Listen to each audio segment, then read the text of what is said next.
minor manifestations with my health, minor indications, skin things, and I want those to clear up, but I'm concerned that I don't have enough energy, or I'm not enough focus or reason to focus until it gets worse. And so I'm wondering how to clear things up before they need to get... You make a really good point, because we've noticed that most people don't focus until they have a strong reason to do so. And you all have trained yourself. Our friend was talking about it earlier, about being sort of trained to look at all sides of things, and you put up with a lot more discordant vibration than is good for you, or than we would. We put up with none of it. In other words, we never step outside the vortex.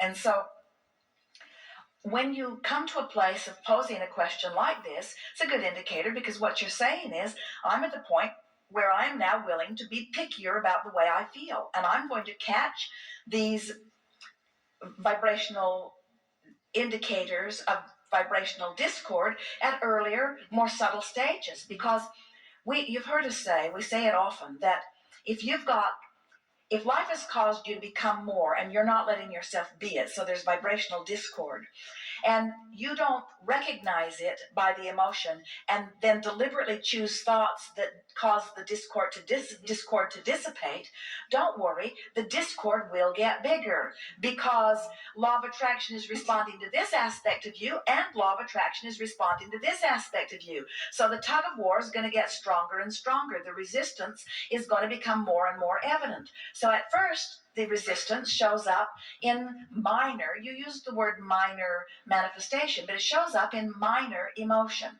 If you still don't do something about releasing the resistance, the minor emotion becomes more major and more chronic. And if you still don't do something about it, then you begin getting physical sensations, and then other physical indicators. And all illness, every bit of it, no matter what, every illness is an indication of resistance every single time. So as you recognize that you're letting your guard down, in the sense that you're not paying attention or not making a decision to do something different because of it, then when an indicator comes, bless the indicator. Bless the indicator. We don't see any of you sticking a happy face sticker over the gas gauge on your car because you don't like to see the empty gas tank. In other words, oh, it's empty. That bothers me. I think I'll just cover it up. Because you want to know you have an empty gas tank. Because you want to do something about that. And we want you to no longer cover up the indicator of negative emotion by pretending that it isn't there, or by saying everybody's doing it. In other words, we want your standards of the way you feel to get higher and higher and higher and higher.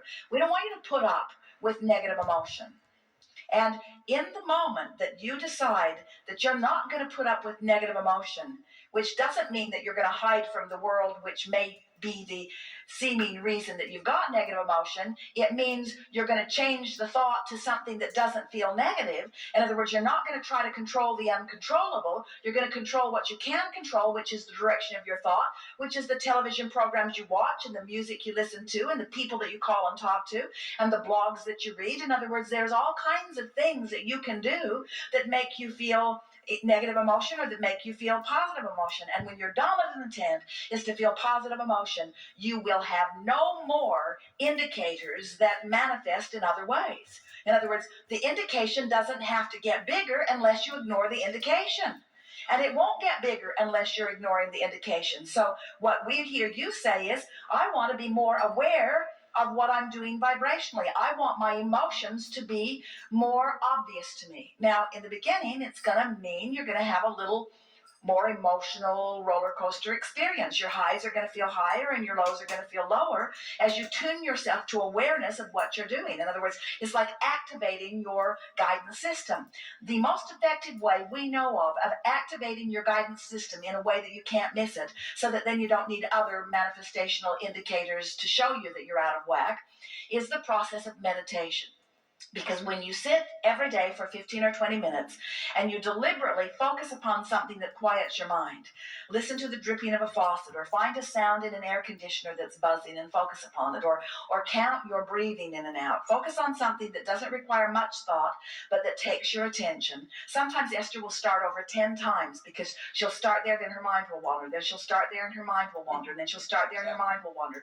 But if you are determined to find something that quiets your mind, put your brain on pause, because when you stop thought, you stop resistant thought. And when you stop resistant thought, your vibration raises and you spend whatever time you're sitting there in vibrational alignment with your broader perspective.